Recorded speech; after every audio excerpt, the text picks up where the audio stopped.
what it means now to launch a company in the time of AI, and it's definitely really crazy that you don't need as much effort as you used to just 2 years ago, I believe, to do anything. Like AI is going to help you for your research, it's going to help you for coding. I We're so far away from being able to run and launch a $1 billion company alone, but I think that would be an interesting conversation just to say what is changing because of that, or maybe nothing is changing.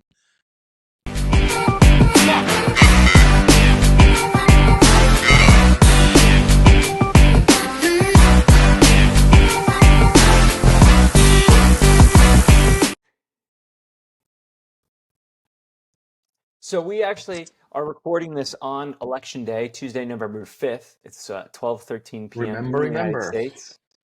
I know this will probably come out tomorrow. So none of us know the results of the election at this point. By tomorrow, maybe we will, maybe we won't. And we're like, let's not talk about the election and how it affects entrepreneurs. I kind of think we all agree on that. We've had this conversation before. We've discussed how a Trump presidency would look like for entrepreneurs, or how a Harris presidency would look for entrepreneurs. And I think it's better if we just if we could do a podcast a week later and we can actually confirm who's the president. And at that point in time, what we would do as post-exit founders as we embark on that. Is that fair? This is a democracy here in this messy middle podcast with me as a dictator, but like, is that fair, guys, or no? Just kidding. Sounds good. Frank, Teddy, we have to vote here. We have 2 U.S. citizens and a visa holder here, so this could be like an official vote. So do we want to vote to talk about the election or not? What do we want to do? Yeah, I I'm think it's biased. pointless conversation. I'm biased. I'm going to be all about voting. Now the question is, what type of vote? Frank, we're not doing an e-vote. We're not doing an e-vote. No, we don't call it e-vote. We call it an electis. Let's do an electis. Electis.com. It's amazing. It's our new sponsor that doesn't pay any money. So, Teddy, what's your vote? That's not true. I pay every month. That's true. He does, but it's not as a sponsor. It doesn't make sense to talk about the elections because this will come out tomorrow and then it will be decided. What are you? You're like the people on the TV. No, I said it's pointless. I just said it's pointless. Jill Stein because she's going to change America, and you're like, are you crazy? I just casted my vote. It's going to be pointless. No, so no election talk. To me, what's crazy is people don't even know if it's going to be tight or it's not going to be tight. And I never say what I'm going to vote for because I work in voting, which the whole principle is to protect people from any kind of coercion because they would share what they think. You see, we are already talking about voting. But we're not talking about voting.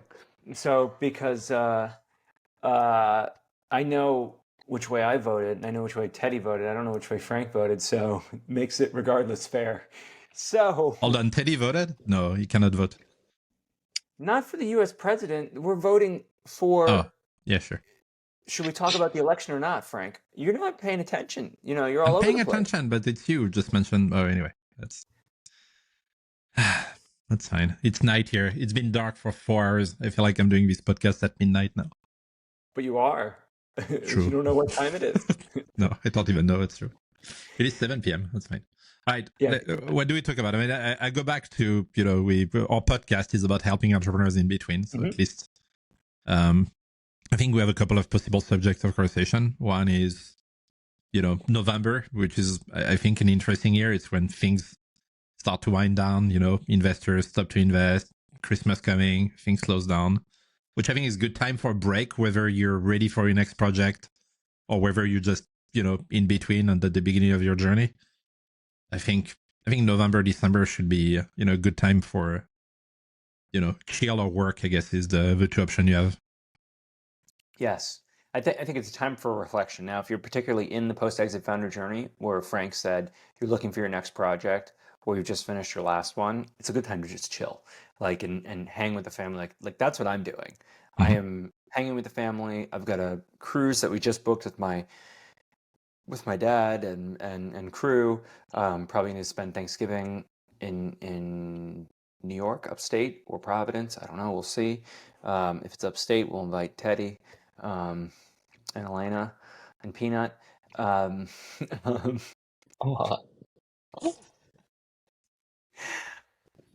Sorry. I really just wanted to make sure that he got the invite, even from the grave. You know, our dear Peanut. So, but I think if you're a post-exit founder that's like figured out what you want to work on next and you started, I think this actually could be a unique time. I'm laughing, sorry. I think this could be a unique time to actually approach people and work a little bit harder than you might not if you're in between. And there's a lot of disagreements about this where, you know, if you're an entrepreneur, should you be working during the holidays? Like, people are taking time off, and that gives me the moment where I can really focus on getting my product out. I think that works in some cases, but if you're trying to raise money, no, don't is the answer. Like, the investors, they're going on vacation like in a week, 2 weeks. They want to close everything by Thanksgiving. If you haven't pitched them by now, you're kind of screwed. Yeah. And again, this is contextual. It's different for every standpoint, but like, we have an election going on right now in the U.S. It's the end of the year, so I think Frank's advice of taking some time it's important. It's important. Could be time off, or I guess in my case, maybe in Teddy's case, it's a good time to just work on stuff, you know, without being distracted by, you know, the fundraising or whatever you want to do. If you fundraise, because, you know, I keep reminding people that most of the startups are just bootstrapped, which is also a good way to do business. Bootstrapped or not, though, I think even bootstrap people raise a little bit of cash. I have friends who do, like, which is interesting. Yeah, I agree. You put 10, 15K, 20K, something like that. Even 100K. I've seen some startups, they put 100K. Yeah. So it's just you haven't raised VC money that requires you to, you know, fuel the growth. Yeah. Maybe something we can talk about is that, because I feel like we can talk about that every week, it changes so fast, is, you know, what it means now to launch a company in the time of AI. And it's definitely really crazy that you don't need as much effort as you used to just 2 years ago, I believe, to do anything. Like, AI is going to help you for your research. It's going to help you for coding. We're so far away from, you know, being able to run and launch a $1 billion company alone, but I think that would be an interesting conversation, just to say, you know, what is changing because of that, or maybe nothing is changing. A lot of things that change with AI. I mean, we briefly touched upon this topic in previous episodes, where you can do so much more. But what I'm saying is we can talk about it every 2 months. It's going to be a different conversation based on the new tools coming. Like, just the release of GPT as a competitor to Google, you know, like GPT search. That alone, like, it's you know, it's crazy how efficient it is. It's just much faster to do all these things. Yeah, I think, put aside the coding stuff, on the AI piece, for me at least, what's helped a lot is a lot of the admin work. Like, even like Upwork stuff, you can, you know, you don't even need to pay someone $5 or $5. No, but you want some examples, so I'll give you some examples. So, like, raising money, you know, the company I've been helping advise, they had an angel list set up, and actually we had to do a little bit of math on the valuation piece and sort of the share piece. And before even sending it to lawyers, we ran it all through ChatGPT, and did a great job. Wow. And I would say all my emails that I've sent out, you know, in those emails you have to check grammar and things like that. I've done it through ChatGPT. Might add like a little bit of a step, but it has helped. That's what I was telling Teddy, because now I'm using Apple Intelligence. So what an awful name, but if you right click on Apple, now you've got the proofread or the rewrite option right into any text, which is super convenient. And I still forget to do it once in a while, because I'm guilty of sending tweets like without really thinking, which ends up in very poor grammar and something awful usually, because I've got this mix of, you know, typing too fast, and then like you. But now what I do is I'll just proofread them, rewrite them, and it looks amazing. I think that's probably the most useful use case. Typogrammer check for me, and probably it's at the top with checking out some symptoms, and I think it's like dominates. Yeah, but grammar is not really useful for business. It could be good for a better introduction. Maybe it would increase conversion slightly, but to me the thing I feel like there's so many. Yeah. Sorry. Yeah, but it's also certain things, Frank. When you send out certain things, you might miss a comma, or you might miss a dash. Yeah. No. Sure. Sometimes it does matter. People are like, it does. Yeah. What is he fucking talking about? No, you're right. But comprehension, what I mean is it will not, I'm not talking about myself. I talk in general, which is like it might increase a little bit conversion and things like that, but it's not going to be life changing for entrepreneurs. Your product has to be good. Your product has to be good. But the thing like market research using the search option from GPT right now, if you haven't tried, is amazing. Like I'll give you an example for like this. I'm like, okay, we need to talk to a bunch of people who do voting machines. And if I try to go on Google and figure it out, it's going to take me 1 hour. And all I have to tell is GPT, hey, tell me what are the top 5 players, bim, bim, bim, bim. It's, at one point I was like, shit, maybe I should sell my Alphabet stock. But I keep thinking about my thesis, which is that the next revolution in AI will be video driven. And I still believe that, Google is sitting on so much video, from YouTube that they'll come with amazing models. But again, like we're a month or 2 months away from another crank of the AI machine, with millions and millions of days of calculation, but whatever, like billions of dollars in it. And it's like between the new Llama, between the new GPT, and between everything you hear where anyone who works in this thing is interviewed, they say we're far away from seeing the end of it, which means the next iteration is going to be even better, which means it will be better at doing legal document. It will be better at doing market research, be better at doing math. And so at least my recommendation, but I'm pretty sure everybody does it, but I've seen actually a lot of people don't really do it. They just talk to GPT a little, but you really, really want to try to build your business and always use like AI right now as your co-founder for anything. It's just amazing. I don't think AI is my co-founder. I think they could be my support. Sure. I'm doing it. It's a marketing thing, but if I think about it, like there's a lot of people like that where it could be at least people I would pay to do shit. And now I don't need it. And again, we live in an amazing time. And so we have to think about, this process we talk about is not going to be the same because of AI, would be my hypothesis. That's why I talked before about the startup studio where that could be the future because one entrepreneur will become a studio of itself. I think what's cool about thinking about that is it changes the need for a co-founder and the co-founder search where you can do a lot more earlier. I think if we're thinking now versus the future and even 2 months ahead, the big thing that I've seen is I have a few friends that have really advanced their projects without needing that external co-founder. And a majority of these projects are not, heavy duty tech, coding. Yeah. Now the irony and the flip side is they still tell me, "Oh, I need the right team. I need the right," and I'm like, "Well, the AI can support you, but maybe you don't need that. You've gotten this far to do this." And it would be interesting to see if at some point the AI can be supported as well. But I think there's so many products to create around that. Like when you said you have co-founders and you work together. I'll give you another example that it doesn't exist. So that could be a new startup or a new product, but you could make a legal agreement where the AI is going to be the referee to say how much work was put into things. And so instead of having like a vesting, an equity vesting that would be 1 day today and 1 day equal 1 day, 1 day of Teddy equal 1 day of Gabriel equal 1 day of Frank, the AI could be the referee and say, I've checked all the email, I've checked all the code, I checked everything that was done, I checked the value that was brought. And every month the AI could make a legal statement that would say that's much equity that everybody owns. Like there's all these things you could do that's going to change the way we build anything. It's just going to be crazy. I'm not saying you would like it, but I like it because then it's more fair.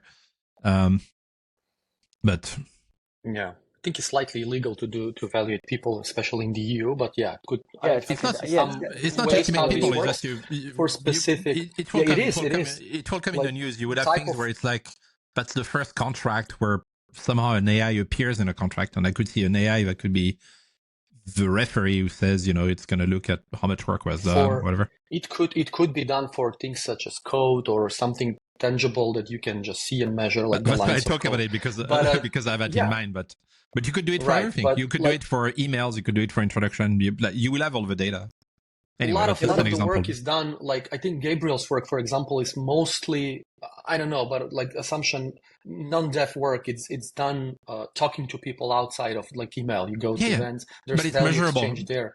But it's measurable, right? That. Yeah, but it's going to be measurable. You'll be able to. No, Oh, okay, that's it's how much money. It's very hard for it to be measurable. It's really hard to me. For me, yeah.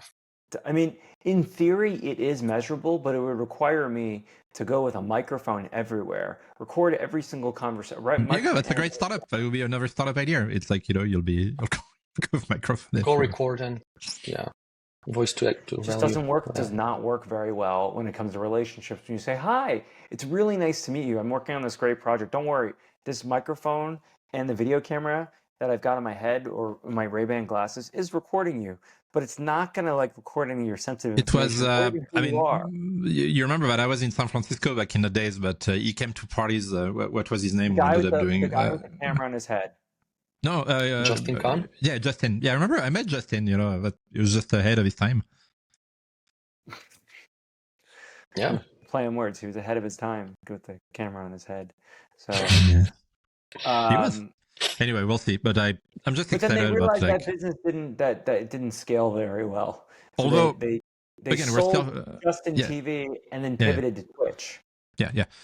But again, like I agree. What I'm talking about is not for right now, but it will happen at one point. The same way that you could do a co-founder introduction through AI, but right now it's just like a lottery.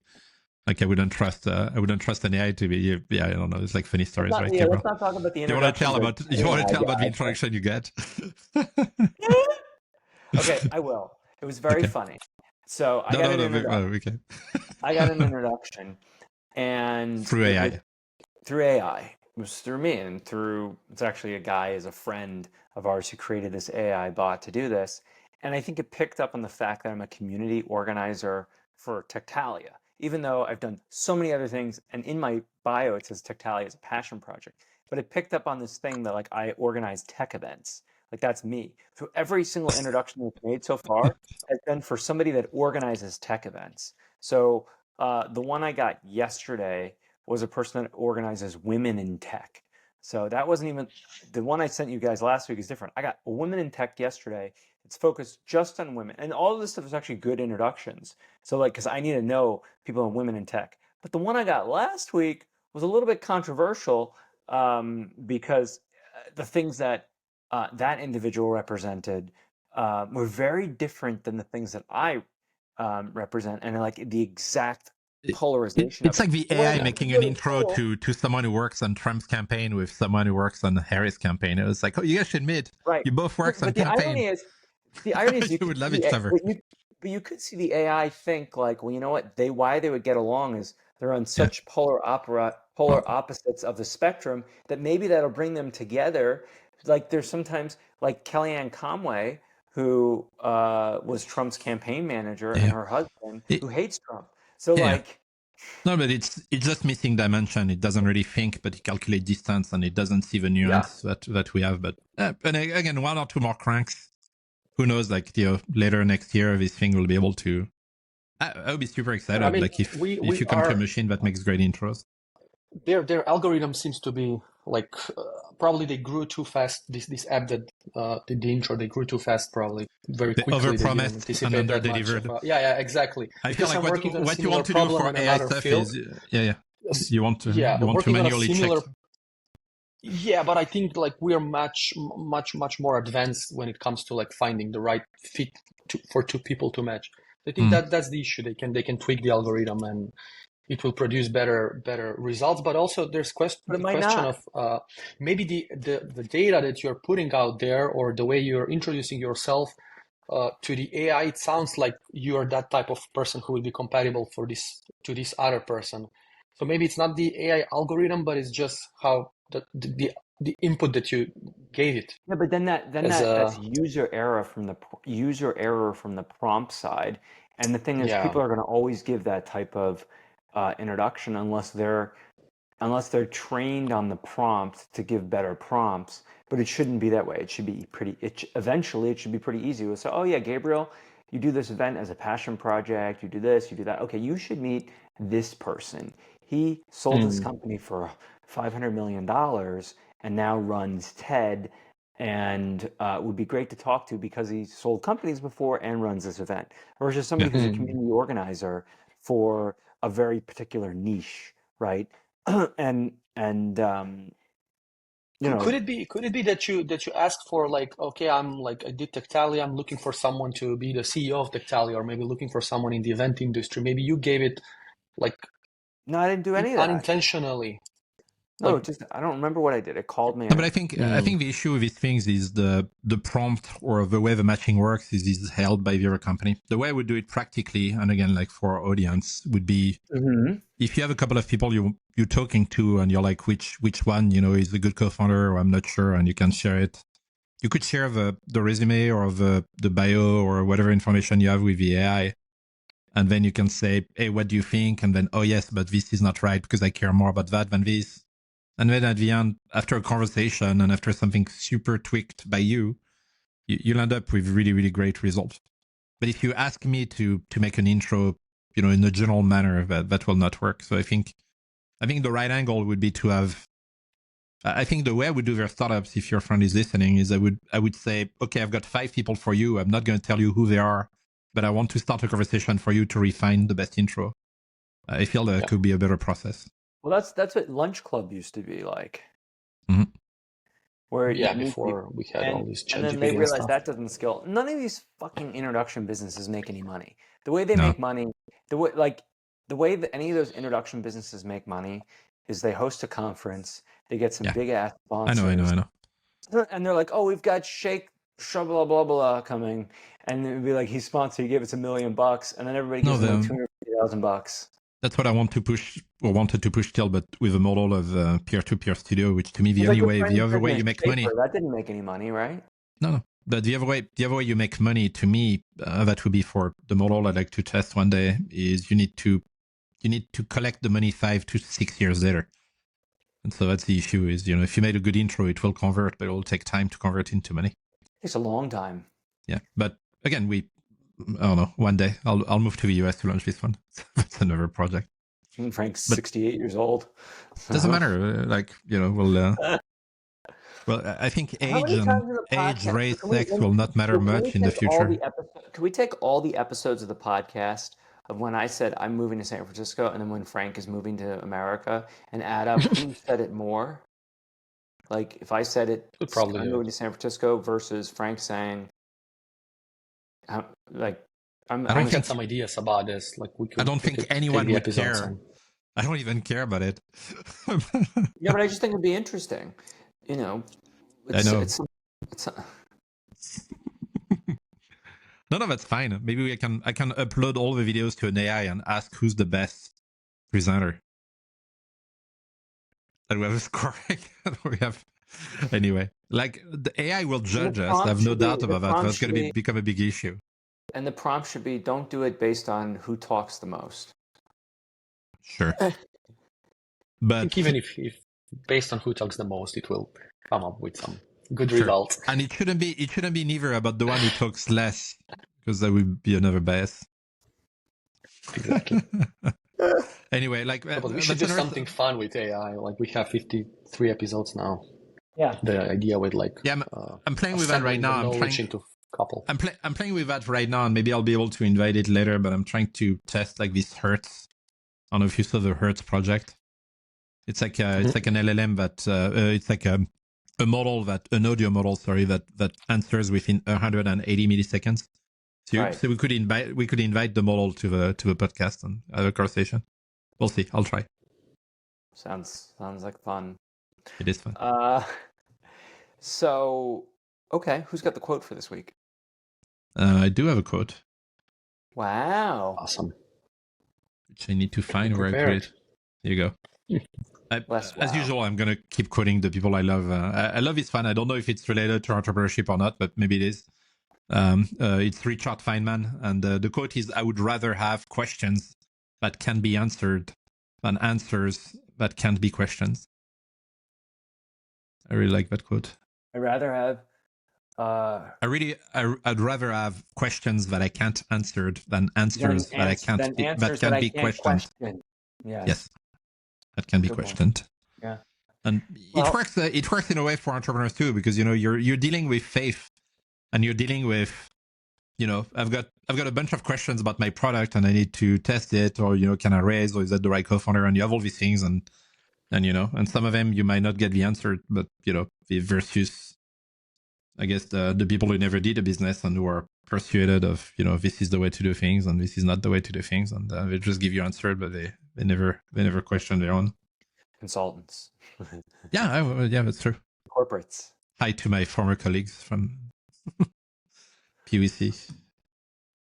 Well, okay. Until next week. Yes.